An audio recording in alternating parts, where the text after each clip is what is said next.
what we're doing today is making beer steins. This is the puppy face that everybody seems to like, and we're going to put that on the front.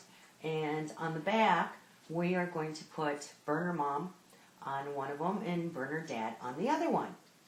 I have already taken and filled up one mat, which is 12 by 24, with a number of heads and a number of Burner Moms and Burner Dads, so that they'll be cut with the vinyl cutter, and once they're cut, then we'll do the weighting.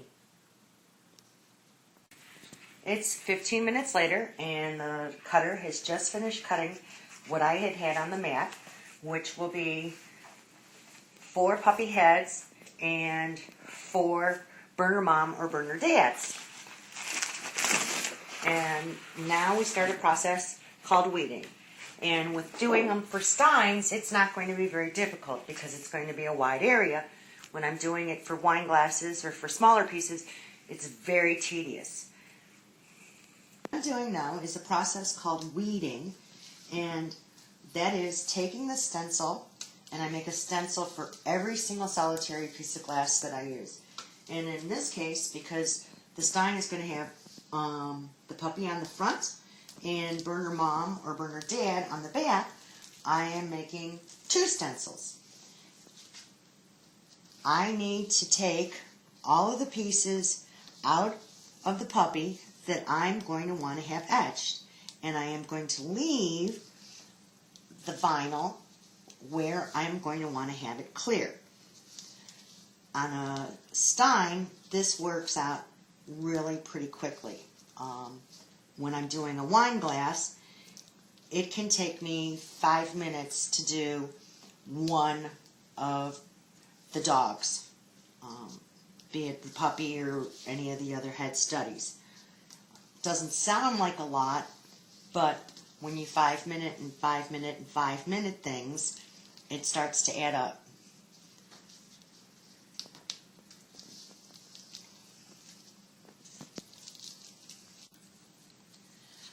Now I'm doing the Burner Dad, and what I need to do with this one is take out the letters again where I want it etched, but like with the letter B, leave the insides. Same thing for the letter R, the D, the A, and so forth.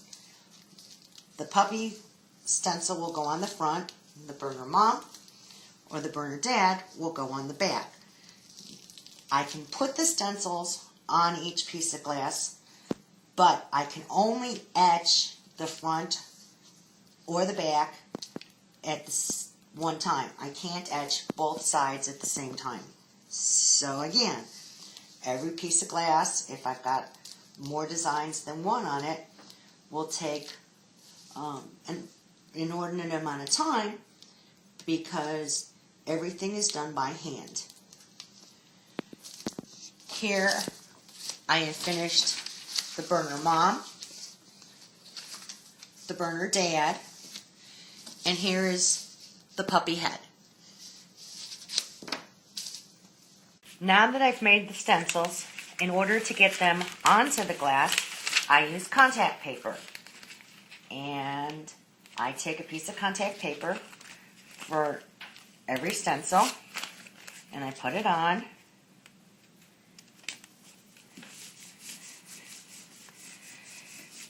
And then I'm going to apply it to the glass with Burner Mom,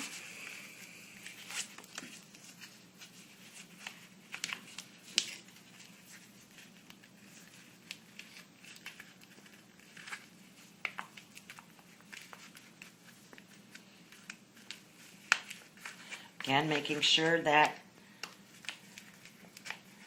what I want as far as the letters are there. And I'm going to want it as close to the middle of the stein as possible.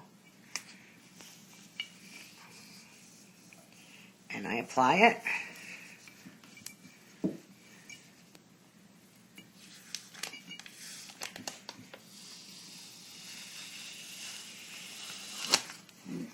And there's the back of the one. Now with the puppy,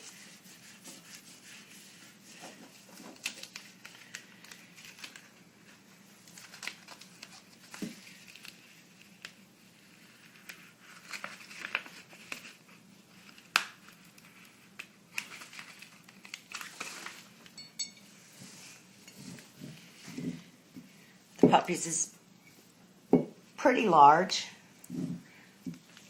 I want to, again, have it as close to the middle as possible.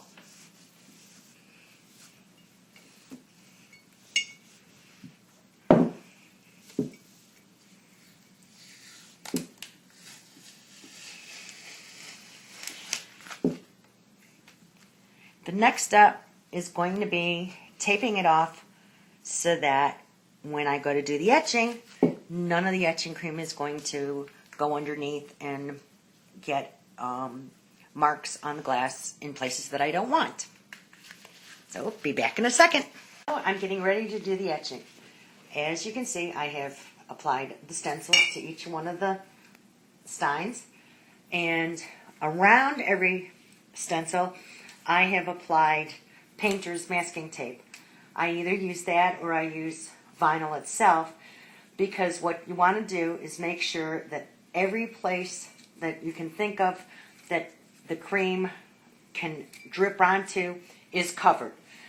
While it normally takes 15 minutes to etch this piece, if for whatever reason the tiniest little bit of etching cream ends up on my fingers and accidentally touches the handle or something like that, inevitably I end up with a drop on some piece of glass, be it a set of wine glasses. They'll have a little bit. Sometimes it makes it look more artistic, more creative. Other times it makes it look flawed and I won't sell it, or I'll sell it as a second. I use a product called Etching.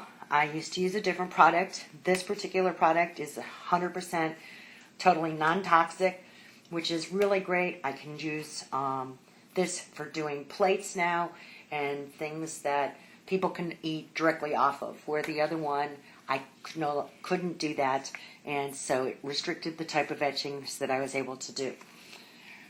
The etching cream can be used over and over. This has been used quite a bit. It's a nice caramel color, and it's kind of like butterscotch topping for ice cream. And what I do is I apply it nicely and thickly to the stencil, and this is why every single piece of glass has a stencil made. And you want to apply it thickly and quickly, especially if you're working with a large piece of clear glassed area, because if you don't, what will happen is it can run or it can give you shadows.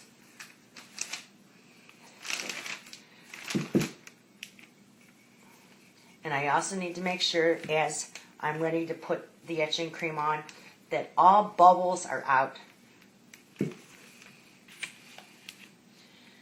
So I want the face to be done first. So I'm going to apply the etching cream directly to the face as quickly as possible and as thick as possible. Now every place where it's been masked off or where we have black vinyl, that's going to remain clear. Every place that doesn't have any vinyl, that's just the clear glass, that's going to end up frosted. With the etching cream of this consistency, it does not run nearly as bad as if I were to open this brand new bottle. That brand new bottle, the consistency of that is much thinner, and so it will run much quicker, and so I have to move much faster with it.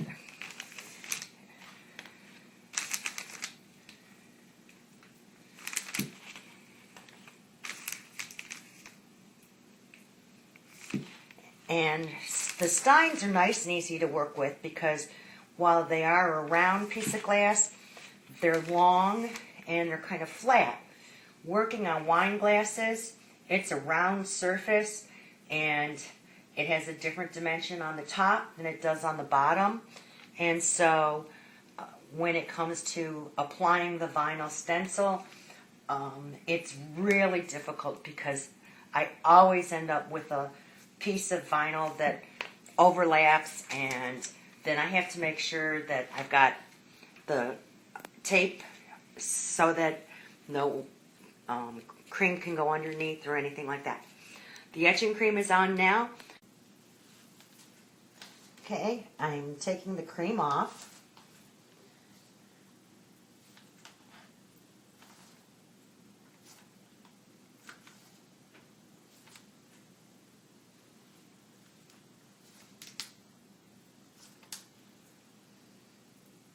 And as you can see, I can be a little sloppier because of the tape, but I needed almost all of that tape to make sure that there wasn't going to be a problem.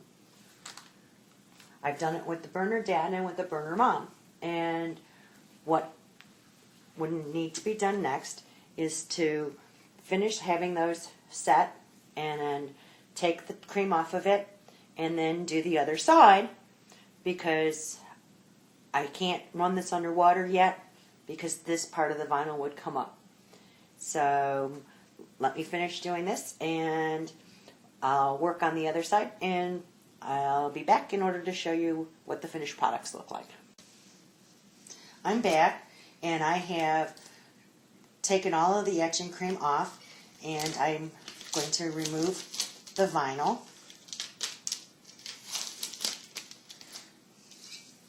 This is why, again, every single solitary piece of glass has its own stencil cut.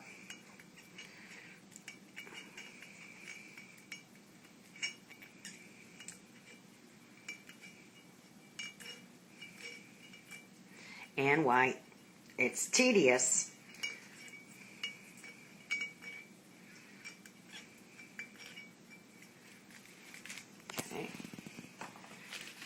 and the etching comes out darker as the glass dries.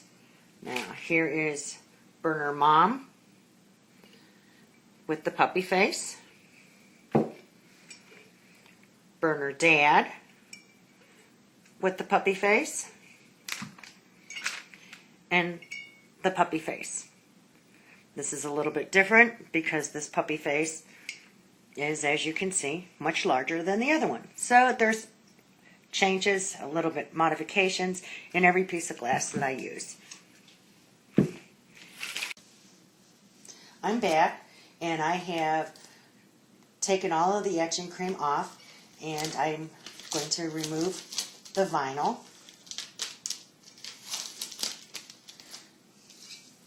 This is why, again, every single solitary piece of glass has its own stencil cut.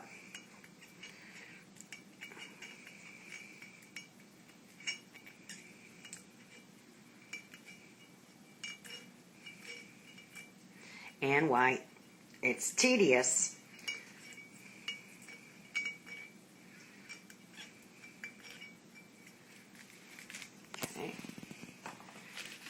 and the etching comes out darker as the glass dries.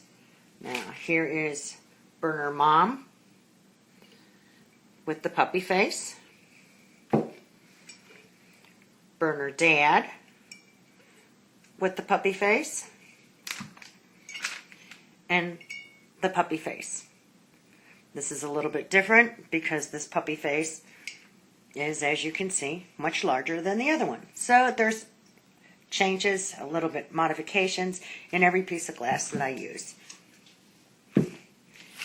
It's very difficult to see, but even with all of the tape and everything that was on this particular piece of glass, I ended up with a mark on it, an etching, that shouldn't be here. It's actually right here, and it's the etching cream seep through the vinyl, seep through the masking tape, and there's a little mark right there. No matter how hard I try, sometimes marks happen on it.